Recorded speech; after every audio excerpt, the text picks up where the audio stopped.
Welcome to the Leading at the Next Level podcast with Dove Development Consulting, the show built to provide ongoing support for your leadership journey. I'm Wes, and I've got the wonderful honor of having a conversation today with a gentleman that Cindy and I and Matt, our son, met, I think close to 14 years ago. We got to see Darnell Murphy compete in a mixed martial arts fight in Winchester, Virginia.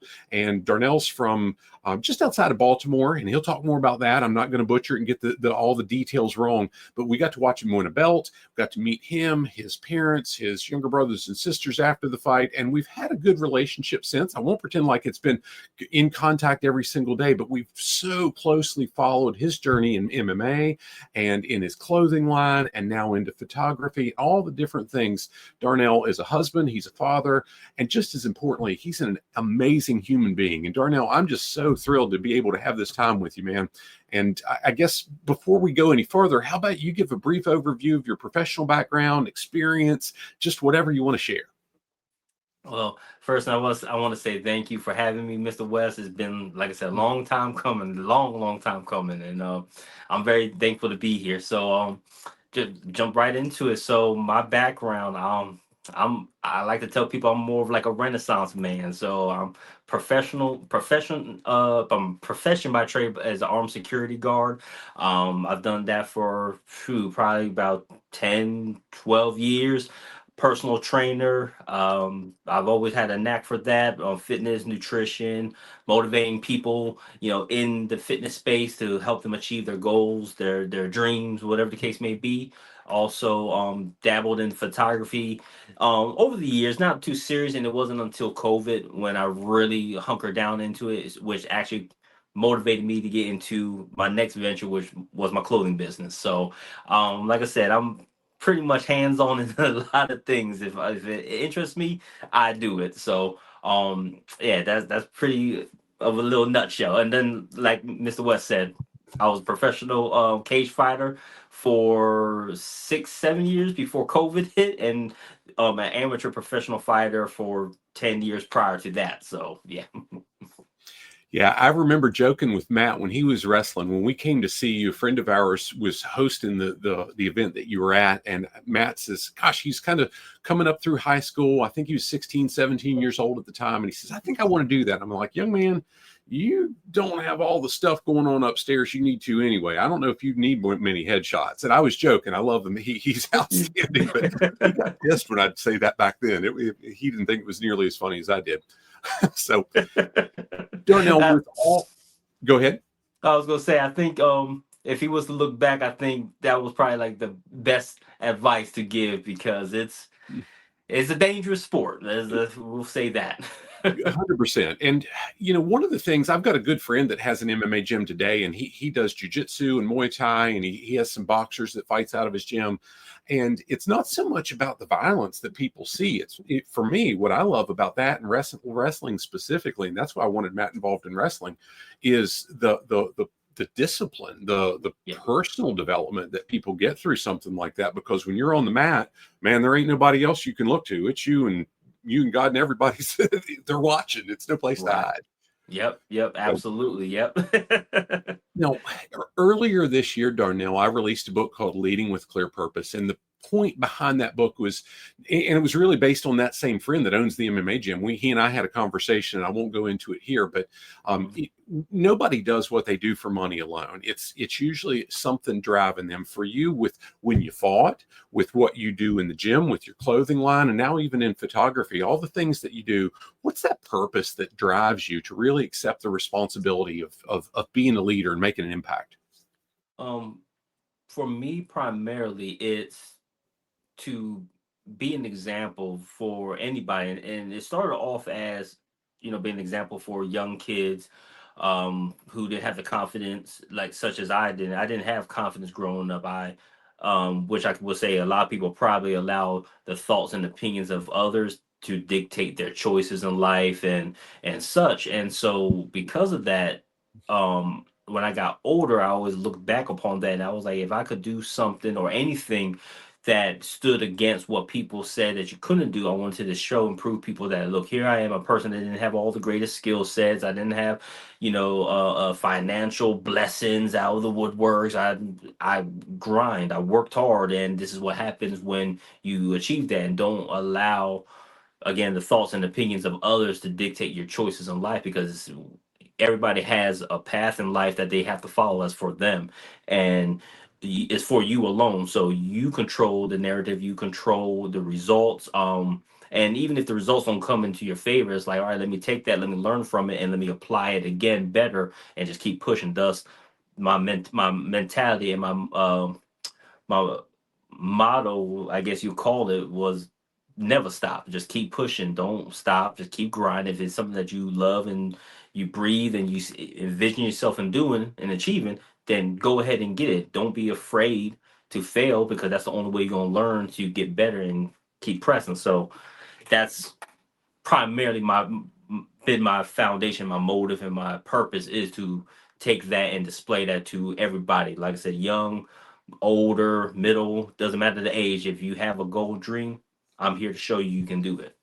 100%. I think that's why I've always had a felt a connection with you, because Darnell, I say all the time, I'm not terribly smart. I barely graduated high school, but boy, what I learned to do pretty early on was work hard and be consistent. And Yeah. Cindy and I have had some pretty cool blessings in our life, and it's not because we're brilliant. It's because we've just been willing to outwork people and never stop. I usually say, hold my beer and watch this, but I don't drink, so I like your approach better. That's good. That's good. I'm glad. Oh, so with your background, with that purpose, all that was driving you, talk a little bit about how that's translated over into what you do. And this really speaks to your mission, and I'm going to read it. Okay. It says, to inspire athletes and fitness enthusiasts to push beyond their limits in the gym, achieving their goals, refrain from living in doubt, regrets, and uncertainty, ultimately finding pride in who they are, in who they've become mentally, physically, and living a proud, healthy life. Talk a little bit about who specifically is that person that you have in your mind that you really want to serve. um, it's funny. So I will say it's the little boy inside of me personally. Um, because I'm still a work in progress, and 30 at the age of 35, I still have my moments where I doubt, I question, I second guess myself. Mhm. And so I guess entirely I'm trying to target and touch those who are like me, by and being the example, by developing myself physically. And it's like, all right, people follow those who lived it, people follow those who can prove it. People who, you want to lose weight, you look at somebody who was once 360 pounds and now they 150 pounds. You see it, they did it, they lived it. So by focusing the motive within myself to be a better person, mentally, which mental health is one of the most, undervalued and disrespected topic, I think. In I would say, I won't even say 2025. It's just throughout the years, it's always been very overshadowed. So it's like, I want to harness that, be better, transform it, mold it, and display it by living the lifestyle of getting better day by day, and showing others, specifically the kids, young kids, because that's where it starts. That's where kids are mostly influenced, at, is those early years, whether it's TV, whether it's family members. And I've always had family members, or I'm pretty sure a lot of people have had family members where you're a kid, you're a little chunky, and they be like, "Oh, you little chunky baby, oh, you got a little big." People don't realize, yeah, it's joking, it's loving, because it's family, but that's a seed that gets planted, and then they hear from people outside of family. It's like, man, you're gonna start looking at yourself differently. Man, maybe I am fat.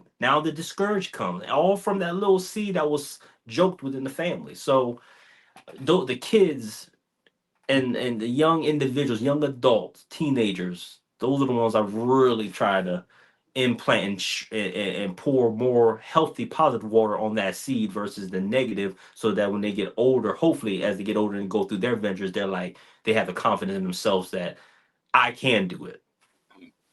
Yeah. I, there just a few weeks ago, I did an interview with a friend of mine. He's an architect, and he's got a fellowship through two large professional organizations. He's a rock star in his industry. Mhm. And he commented about how much time he's the owner of his firm. He does all this different stuff. He doesn't have much time. And he says, here's how much I invest into mentorship because I'm trying to be what I needed when I was their age. Mhm. Man, that's powerful. And that's what I heard you just say too. How can I Yeah. be what I needed? Now, I'm going to go off script just a little bit. You talked about mental health, and I want to be very careful because you and I aren't counselors. We're Right. practitioners, right? But one of the things I've experienced in my life, and I'd love to hear your take, is the harder I've worked, even if I don't succeed to the level I really wish I would have, any level of accomplishment through hard work gives me more belief in myself and makes me feel better. And Darnell, I'm concerned that too many people aren't stretched enough, and that's why there's so much mental health challenges. Where's that played for you, and how does the wrestling, the MMA, and all that stuff really served you with that? So this is something I've never said to anybody, until recently, which was with my parents and and for those who don't know that do know me, I'm in therapy. I'm 35, and probably one of the best things I've ever done for myself. And one of the things I've realized over the course of my professions, wrestling, fighting, boxing, whatever the case may be, I was approaching it in two negative aspects. One, I was angry. I was an angry kid. I didn't know how Mhm. to um express myself, you know, grown in certain situations. I felt like I would get in trouble for expressing my feelings. Mhm. And so I would withhold it. And when you withhold it, it's like a shaken soda bottle. Sooner or later, it's going to explode. And so finding sport, football, wrestling, track, I did a lot of things. It was not even to be an outlet, but to take that and just to prove, not even myself, I was trying to prove to other people that I'm better than what you think or say that I'm not. Like I'm better than that. And because I was always angry when people said stuff like that to me, it made me angrier, which made me want to prove them more. So for me, my work ethic and my tenacity, my work, my grind, my grit was fueled by anger to prove them wrong versus to prove it to myself that hey, I can do anything I want. And it's I like to tell people like Star Wars. I was Anakin. I was the Sith. I was becoming a Sith, and I was power. And I'm like, yes, this. I'm gonna inflict by beating you in your sport that you said I'm not good at. I'm going to embarrass you. That's my way of getting back at you. And and when COVID hit and I started going to my therapy sessions, and I started training myself to let go of and basically rediscover myself. The It's almost like the fire kind of went down because I wasn't angry no more, and I realized I was good at it. I was good at those things, but it wasn't because I had the skill set. It's just because I became tunnel vision. I had the tunnel vision when it comes to the work to prove to those people I'm better than you in that sport. The me winning was just the outcome of my hard work that I was fueling with anger. So now it's like, okay, well, let's change the fuel. And versus putting diesel in it and making the engine run hard, let's put regular gas like it's supposed to, and just grind the same way. And now when I do my approach as far as going to the gym, motivating others in the gym fitness room or as well as in life, because I try to mirror fitness and life together, because it's just two different rooms but it's in the same house. I try to use positive reinforcement, and again, and put that same thing in my clothing business, and just speak positive, positive message and energy, but just put it out there, because negative energy, people don't understand that it can't be destroyed. Energy goes from one to another, whether it's positive or negative. So versus feeding more into the negative, I've learned, and I still have my moments, but Yep. thankful for therapy. I'm able to get back on track and continue Yeah. to put more positive energy out there, and thus people gravitate towards that. Yeah. No, I 100% agree, and experience the same thing, not in the same ways and not in the same arenas. But as you were doing it, I'm nodding my head because I feel like, gosh, I've walked a similar path, Mhm. parallel path, if you will, and Yeah. feel it because I was a skinny kid and people would pick on and so on and so forth. I jokingly say, well, gosh, when I got out of high school, I just started in the gym real hard and I got bigger. And now that I'm old and fat, I carry, well, never mind. I won't say that on this. But I anyway, understand. I understand. yeah, I'm not running. Yeah. but that said, it's for so long it was driven by I'll show you, and I'm farther down the path. I'm almost 50, and I'm looking at, hey, at this point I've realized, gosh, if I can show somebody else, it's showing me too. Yeah. And Yeah. now I'll get back on track a little bit. Thanks for Mhm. humoring me with that segue. See, that's why I make a list of questions, Darnell, because ADHD is my friend and Hey, I love caffeine it. is my drug of choice. Hey, look, they work hand in hand though. Yep. So you've done something that's there's a lot of businesses that do it, but you've done it well and you've internalized it. And my question really becomes, I'm going to ask you to talk about one of your core values and how you model it, but I'm going to read your core values because I loved seeing it. I love how you've detailed it, and I love more specifically how you live it. Your core values listed on your website, which is in the show notes. You can check Darnell out at NevaStop and his Facebook page and so on and so forth by accessing the show notes. One of the your core values are listed as relentless drive, and that's defined as never quit, never settle, self-improvement, strength in mind and body, confidence, feel good, look good, and be proud of your progress. And those they're powerful, man. Talk about how you work to make sure that your team and your clients, your community, anybody that you're interacting with truly experience that with you. So there's a group that I've a workout group that we have, and it always starts out with the gym because I tell people this: with the gym, look beyond the weights, look beyond the equipment and the weight loss and all this stuff.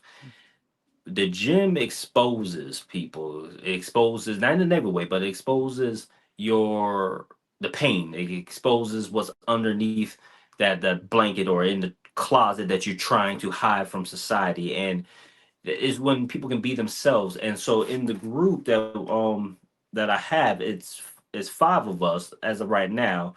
And one, we check on each other because we all have the same struggles. We're men who are looked at in society as ones who can't fail. You have to be strong, you have to do this, have to do that. And it's like, yes, that's the outer surface stuff, but the emotions, the pain, the being able to cry with one another, though, that's the beginning of being resilient. Because if you can't be open about your feelings to your peers, how can you be your true authentic self with anybody else around you? Sure. Um, you're easily, and then because of that, you don't know who you really are. You don't have an identity because you're hiding part of yourself. So now you're easily able to be influenced by other people, or not even people, but just society, life.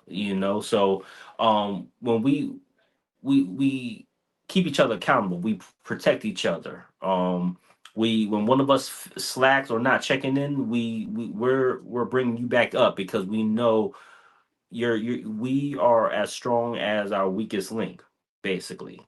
And so we when we in the gym, when we in the gym, we don't see nobody else. We just see each other. It's like the four knights at the round table. Mhm. And everybody else sees us, they hear us scream, yelling, but and pushing each other and uplifting. And it's funny because when you're lifting the weights, when any of us are lifting that weight that we haven't touched, that uncomfort zone, that's what the weight is. The more weight you add, you're falling more and more into that uncomfort zone, the area that you never touched before, which is like life. Mhm. You haven't done something before, so you don't know how it's going to be. So you're going to question, you're going to doubt, you're going to second guess yourself. You're not, I don't know. And then 9 times out of 10, most people are not going to try to attempt or go after or step forward in that realm because they're like, I don't know, I'm afraid.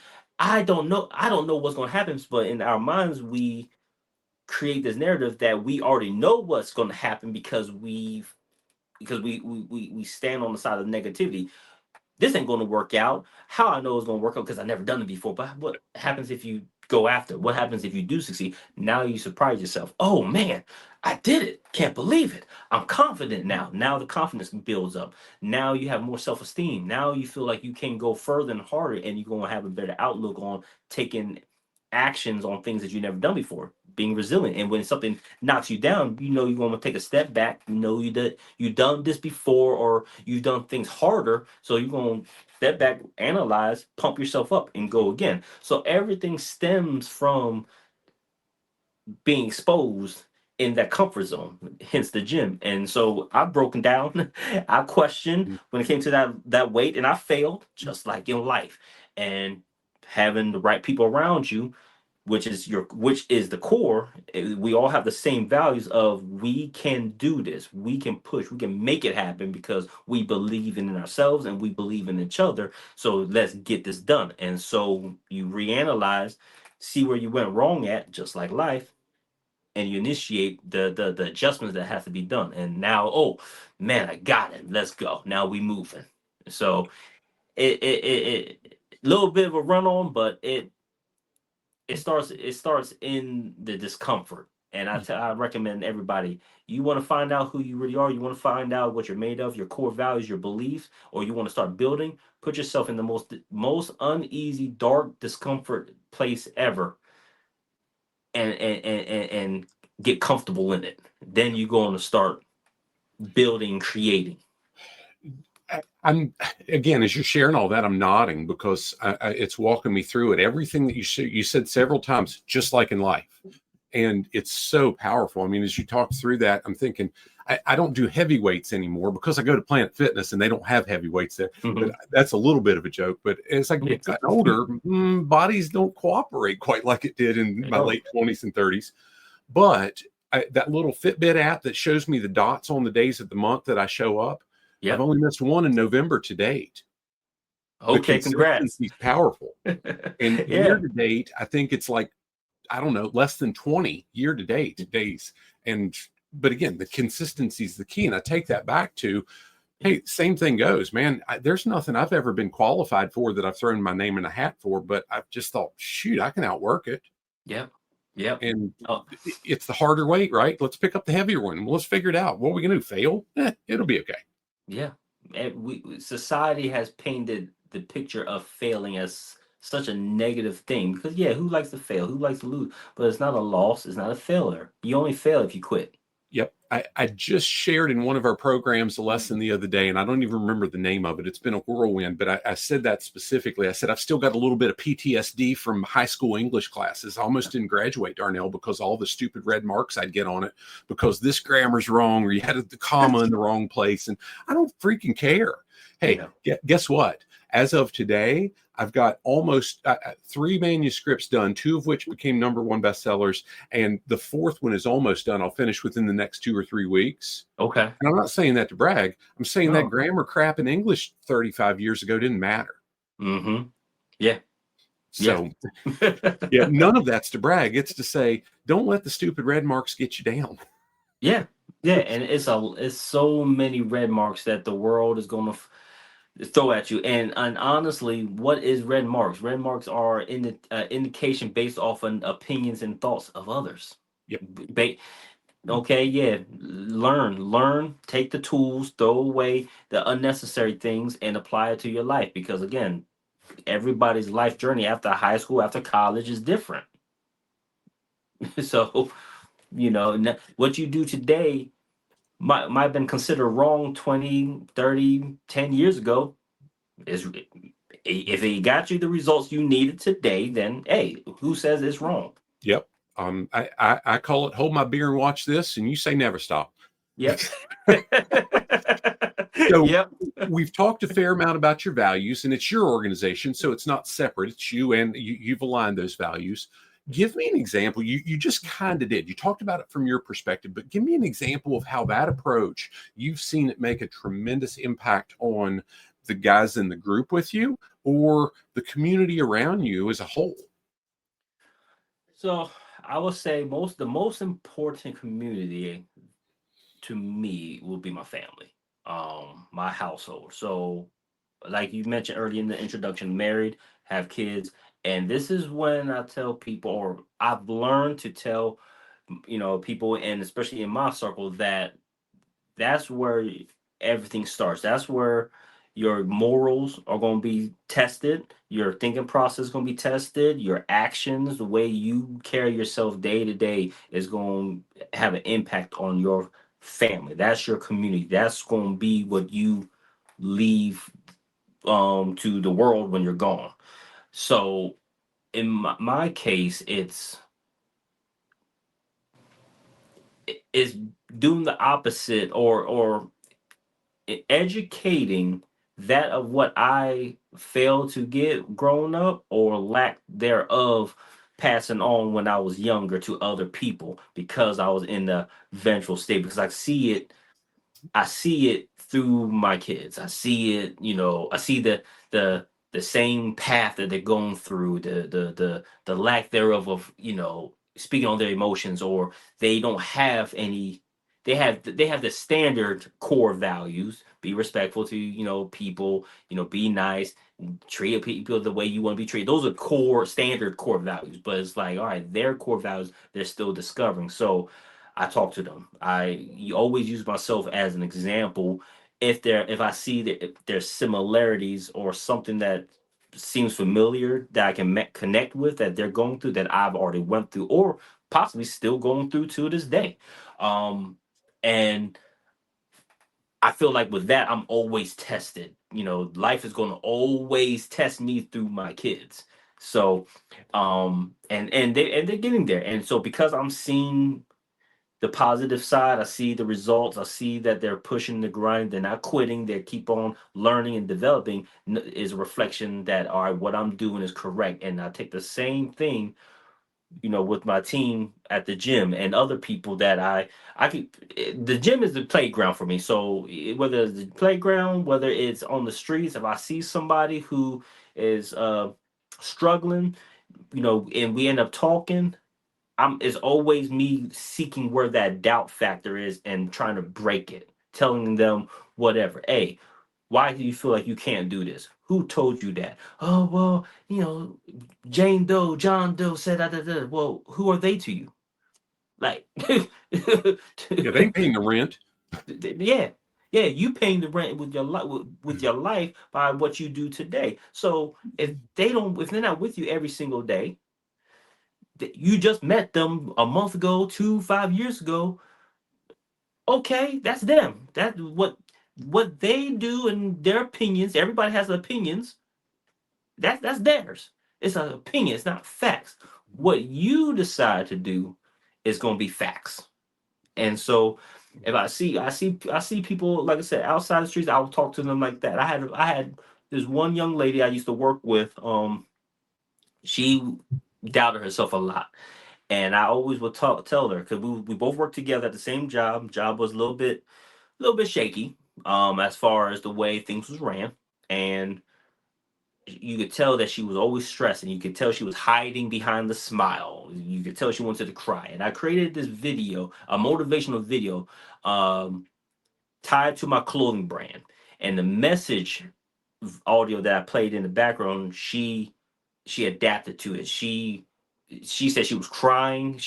I think I still have the letter that I think it was a text message or a comment that I screenshotted that I still have. And she said, "You saved my life just from this video. You inspired me and motivated me to be able to feel like I can do anything." And my dream has always been to start my own jewelry, and she quit the job, got her stuff, and next she's posting videos till this day, happy, smiling, traveling, all from the funds of her business that she started.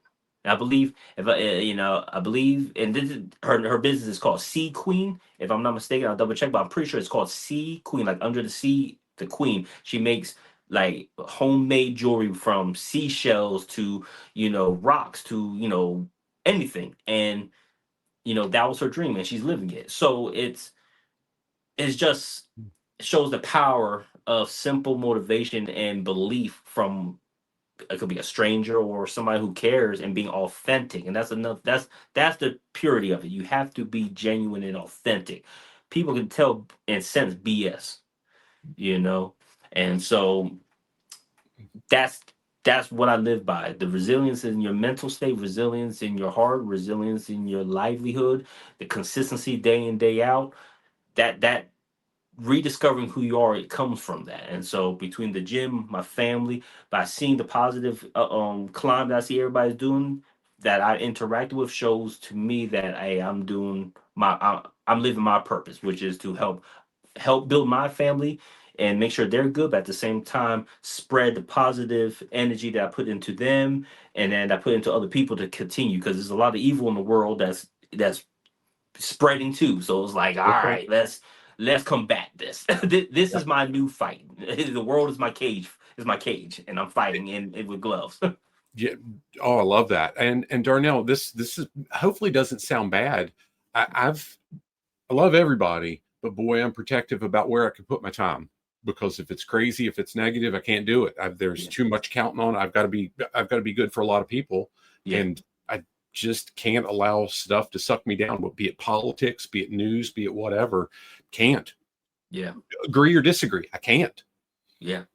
So And and that's I'm just gonna add, that's another thing. I don't watch the news. I don't get engulfed with the drama TV shows that come on, and because their main job, and people can agree or disagree, and the people who typically disagree are going to be 9 times out of 10 psychologically going to be the 9 times out of 10 are the people who don't believe they have problems, that they're not affected by it because they're defensive about it, so they're going to defend what they believe, which is fine. Go ahead. I'm not going to argue, but if you're watching and get consumed with the drama shows, the male versus female type of shows that on social media, and it's all designed to keep you away from discovering who you truly are. Keep you tied to your emotions negatively so that you can't discover, what your purpose is on this earth. Like it's all distractions. Now, yes, it's entertainment, but we're emotional people who tend to blend those lines between entertainment into our reality. yep, So 100%. So you've talked about the impact that you want to make. How have your core values really driven you to continue to invest your own time, your energy, when all the stuff's pulling at you, family and work and gym, all the different things that you've got? How do you make sure that you put time into developing yourself, be it through being able to be that influence on other people? And I'm going to say leadership, because that's what it is. yeah, um, it's hard. It's really really hard, and I wish I could say that I have a perfect answer. I'm struggling to find it. Not say find it, but I'm struggling daily to day to ensure that I do. For me, it's the gym. For Mhm, me, it's the gym. Now, the way my schedule is will work. I work early mornings. I'm up and out of the house by 5:16 to get to my job, and I'm working from 5:48 to 2 p.m. And then when I get home, I'm a dad. I'm a mhm, husband. So all the way till 9 o'clock, and I'm back in bed and I do it again. From so it's a sacrifice. You have to, if you have goals, if you have dreams, if you have, you want to find your me time, I called it. You got to find a place in the schedule that you're going to have to sacrifice, and it's going to be uncomfortable. You might feel like, oh man, I'm so swamped, I have no time. No, you have time for what you really want. You make time for the right. things that you have to do. You can make time, whether it's 30 minutes, whether it's an hour. And for me, it's going to the gym before I go to work. So I'll go, or I make sure I go to the gym right after work. And yes, I could be dead tired. I could be like, all right, if my daughter don't get home until 3:30. I will score 3:20, get home at 3:30. Then I get off at 2. All right, that's an hour. Yep. But we don't think that. We're like, oh, it's 2 o'clock. I gotta hurry up and get home. I gotta cook. I gotta clean. I got. Who says you can't? Who says you can't do that when your daughter gets home? You don't have to have dinner ready before everybody gets home. You can have dinner cooked when everybody's at home. Yep. So if that creates the time value that you need to pour back in yourself, then do that. I was telling my wife the other day. She has this mentality. She has this outlook where she's like she's busy and she's doing things. I'm like, look, yes, you're busy, but our daughter's in school. Yes, you're working. She works from home. Cool. You take your lunch break or you get off early. Our daughter again. Our daughter ain't gonna get home until you know 3:30. You get off at work at 4:30. I'm home by two. By three. If I hit the gym. If I don't hit the gym, I'm home by 2:30. Let me know what you need. You need time. You go ahead and get your time on. You need to take a bath by yourself. You need to go drive on the streets. Go ahead, find a way. Especially if you have a partner. But if you're by yourself, all right, you gotta make the sacrifice. Again, go early in the morning, go after work, or go late at night if you go to the gym, or read a book. You have time. Yep. People just don't make time to find out where they can make time. It's been probably a month or so ago. I shared a lesson. So, Darnell, for 25 years now, I've been meticulous about using a calendar. It used to be Palm Pilot. And I'm not a nerd. I'm just, praise God, technology works for me. But I used Palm Pilot in 2000, 2001 for years. Now with, Blackberries and now my iPhone and so on, my calendar, specifically my Google Calendar, it's packed. I can see Cindy's, I can see our business calendar and some of the organizations we're part of and so on. And if it ain't on my calendar, it doesn't get my time. And if it doesn't, and that's sometimes good and sometimes bad, because if I forget to put it on my calendar, it doesn't get my time. So yeah. But it's a discipline, right? Just like going to the gym. It's how do we make time? How do we discipline ourselves to use it the way we need to? So yeah. I'm going to ask you one last question, then I'll open it up for anything else you want to share. You've mentioned a couple times, how do you do this for the who you were 15, 20 years ago? How do you be what you needed when you were that age? What advice would you give somebody that's young and coming up? They want to be professional. They want to, oftentimes people get confused with, they want to have a title. I'm going to say, if they want to grow into leadership, and for me, it's not about a title, it's about how do we make a positive impact regardless of our title. What kind of advice are you giving to that person that really wants to grow and make a difference in their career? Biggest advice. I would say this. Everybody. So I'm gonna say something that the opposite of what other people say. Everybody says don't give up. If it's important to you, grind out, go after. No. What I'm gonna say is this: be prepared for the pain. Be prepared for the emotional roller coaster.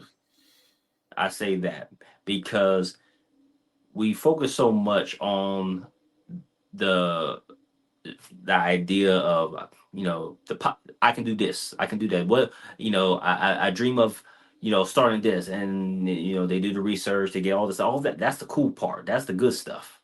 But nobody talks about the preparation of the disappointments, the long hours, early morning, late night, sometimes no sleep.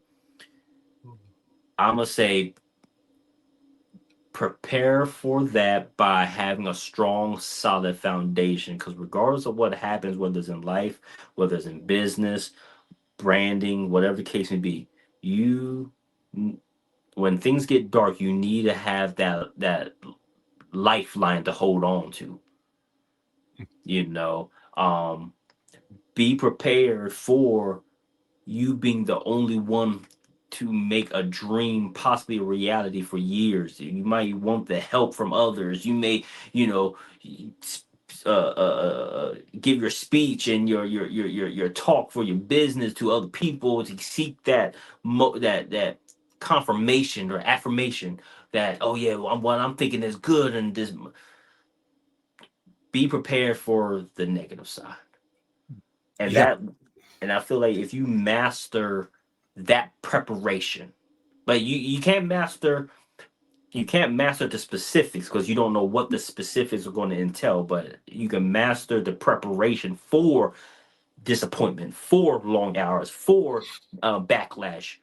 You can prepare for that, and if you have a strong mentality, strong will, and you have to have a strong will, and again, you won't be able to develop until you go through the fire. And when you go through the fire, you don't want to get lost in the fire and forget, like, okay, this hurts, this burns, but there's a lesson into this. This is making me stronger, even though it is hurting right now. I want to cry, I want to give up. No, keep going, because this is where you grow. This is where you develop. This is where the ideas get clearer, the push get and the drive gets stronger and harder. Prepare for that. And business or in life. And I feel like that will be something that's going to take you far. And just have fun. Honestly, and for a positive note, I'm gonna throw this one positive note. Have a tunnel vision focus. I mean, you have to darn near be obsessed and ignorant with your goals and dreams, because the world is going to throw its curveballs at you to try to knock you off your path, distract you by throwing other possible things you could do. No, tunnel focus vision, and only put the people that are grinding, who believe, in your circle, even if it comes with family and friends, because those be the two. They can be the Trojan horse to your goals. There are so many different things that I would love to take 15 minutes each on that you just, holy crap. I'll say it really, really simple. There's a fellow that Cindy and I've studied for years. His CEO and the owner of all of his companies now, his name's Mark Cole. John Maxwell's who I'm referring to. Mark did an event with us back in June, and I've heard John say for years that leadership sucks. There's no 2 consecutive good days in a leadership's life. And if in a leader's life, and if somebody only chases leadership for the perks, the prestige, man, they're going to have a bad day. Because 100%. I mean, Cindy and I have some cool opportunities today. We're very, very blessed. We did an event back in June. We're going to do another one in a stinking basketball arena, man. It's cool. And I remember somebody saying, man, I'd like to, if you need a speaker, I'll do that. And I'm thinking, of course you would do that. You don't have $100,000 on the line for this event. I do. Yeah. Of course you would want to do that. You don't want to do what I did to get there, though. Right. So, yeah. Darnell, what have I not asked you that I should have?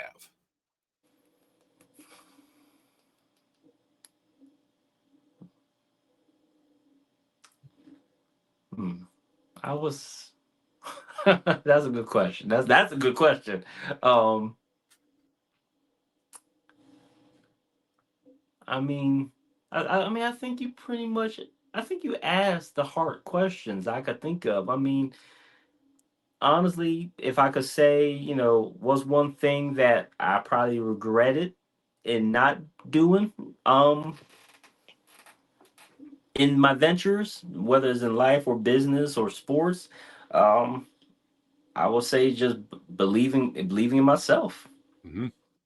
Again, 35. It took me until I was in my early 30s, literally 5 years ago, within the 5 years, that I actually was like, man, I could do anything I want, and had become ignorant to be like, I don't care. I don't care about what people think of me. I have my family that they love me. What their thought, and even with their thoughts that matter the most to me, it's like at the end of the day too, that's their thoughts. Cool, thank you. I love it. Yep. Not to say I don't care, but it doesn't weigh much compared to what I think about myself. That's right. So I would say that would probably be one of the biggest regrets, is not believing in myself, knowing who I really was, but I'm blessed to have gone through that, because now I know who I am. 100%. I love how many parallels from things that you shared match things that Cindy and I've experienced in our own marriage and business and life and so on. We've got wildly different backgrounds, but there's a hell of a lot more alike than it is different. Yeah. I tell people this, all the waves in the ocean are different, but we all riding waves. Yep. Absolutely. So yeah, I'm thankful. This has been an absolute pleasure, man. I've really appreciated you being willing to take the time. As I mentioned before, there's links in the show notes. Check out Darnell. Look at what he's doing. Follow it for inspiration. Follow it for motivation, but support what he's doing too, because he's making an impact, and you can be part of that impact. Again, NevaStop and his Facebook channels and so on are in the show notes. I always close, Darnell, by telling folks, gosh, we appreciate you tuning into the Leading at the Next Level podcast. And we've got a bigger program that this feeds into called our Leading at the Next Level course. And it's something that Cindy and I launched in 2018, just on the heels of, gosh, we're serving people, but we didn't have as much in place. We were spending a lot of money. We were doing a lot of different things on mentorship and all these things that we could do, but how could we make sure we're serving leaders in the companies that we work with in the best possible way? So Darnell, I had this crazy idea of how do we start writing new lessons that really apply to the folks we're working with every single month. And I didn't realize it usually takes 30 or 40 hours to write a 1 hour lesson. Oh my gosh. But today we've got almost 175 in the full program, all of which are approved for continuing education credit. We're working on launching a new branded app, community, all that stuff, depending on when you're hearing this, might be in place, but it's there. One of the things I'll close with is if you have interest in a 14-day trial, it's only $1. And then if you choose to have a membership after, we'll give significant discounts. Go into the show notes, click the link, see what it's there, kick the tires. Again, continuing education credit for those 14 days, just for that $1. That's a setup fee. It's not a big deal, but you'll have access to some really cool stuff. We do live lessons every month. Thanks for taking the time with me, sir. Really appreciate this. Hang with me as we close the recording. I got a couple things I'd like to bounce off of you. Make it a great day, guys. Thanks for joining us. God bless.